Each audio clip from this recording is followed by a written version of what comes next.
বাংলাদেশের যে সকল গ্রাফিতি এবং যে সকল স্লোগান মুছে ফেলা হয়েছে অতি সত্বর সেগুলোকে পুনর্লিখন করতে হবে। যে বঙ্গবন্ধু কর্নার গুলো করা আছে এই বঙ্গবন্ধু কর্নারের নাম পরিবর্তন করে বাংলাদেশ কর্নার করতে হবে।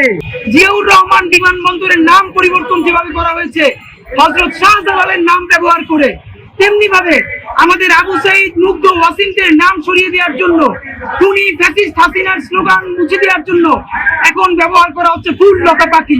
ইতিমধ্যে বিএনপি, জামাতে ইসলামী এবং সকল প্রধান রাজনৈতিক দলগুলো একই সুরে নির্বাচনমুখী কথা বলতে শুরু করেছে এবং এগুলো তারা পাওয়ার পলিটিক্স এর অংশ হিসেবে বলছে।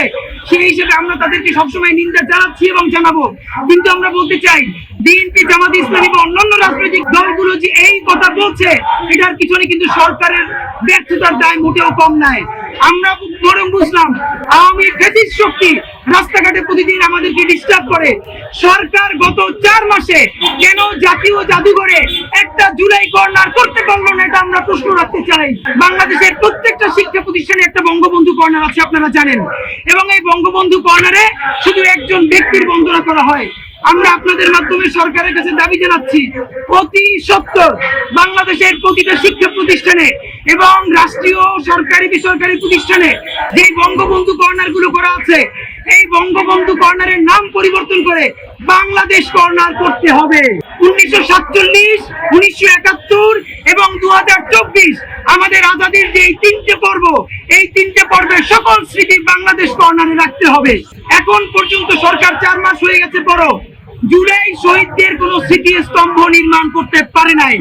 এই 1 তারিখ থেকে 7 তারিখ এই শহীদি সপ্তাহের মধ্যে সরকারকে অতি দ্রুত জাগ্রত জুলাই নামে, আমি আবার বলছি, জাগ্রত জুলাই নামে স্মৃতিস্তম্ভ নির্মাণ করতে হবে এবং এই স্মৃতিস্তম্ভে আমাদের সকল শহীদদের নাম উল্লেখ থাকতে হবে। এমন ভাবে একটি জাতীয় ডিজাইন করতে হবে, ঢাকা থেকে শুরু করে বাংলাদেশের প্রত্যেকটা উপজেলায় রাষ্ট্রীয় খরচে রাষ্ট্রীয়ভাবে একটি করে জাগ্রত জুলাই স্মৃতিস্তম্ভ নির্মাণ করতে হবে। যদি আগামী 1 সপ্তাহের মধ্যে সরকার জাগ্রত জুলাই নামে স্মৃতিস্তম্ভের কাজ শুরু না করে, তাহলে ইনকিলাব মঞ্চ ছাত্র জনতাকে সাথে নিয়ে শাহবাগ মোড়ে জাগ্রত জুলাই স্মৃতিস্তম্ভ নির্মাণ করবে ইনশাআল্লাহ। ফুল লতা পাখি দিকে এই আমাদের 36শে জুলাই পর্যন্ত মানুষ জীবন দিতে নামে নাই। মানুষ জীবন দিতে নেমেছে রক্ত দেখে, হত্যা দেখে, খুন দেখে। সুতরাং যেই স্লোগানগুলো আমাদের জীবন দিতে আমাদেরকে রাস্তায় নামিয়েছিল, সেই স্লোগানগুলোকে যারা মুছে দেয়, সেটা যতই নান্দনিকতার নামে দেব, আমরা বলতে চাই তারা আউট অ্যান্ড আউট ফ্যাসিবাদের দালাল এবং ফ্যাসিবাদের দোষর।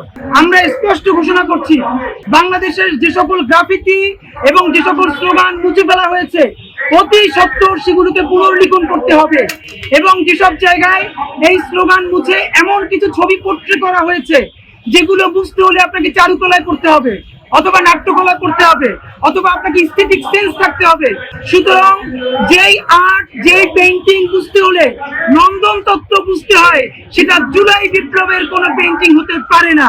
জিয়াউর রহমান বিমানবন্দরের নাম পরিবর্তন যেভাবে করা হয়েছে হযরত শাহজালালের নাম ব্যবহার করে, তেমনি ভাবে আমাদের আবু সাইদ, মুগ্ধ, ওয়াসিমদের নাম সরিয়ে দেওয়ার জন্য, খুনি ফ্যাসিস্ট হাসিনার স্লোগান মুছে দেওয়ার জন্য এখন ব্যবহার করা হচ্ছে ফুল লতা পাখি। সুতরাং এই ফুল লতা পাতাকে আমরা এত নির্দোষ মনে করি না, এগুলোকে মুছে দিয়ে আবার সেই 36শে জুলাইয়ের স্লোগান লিখবো আমরা ইনশাআল্লাহ।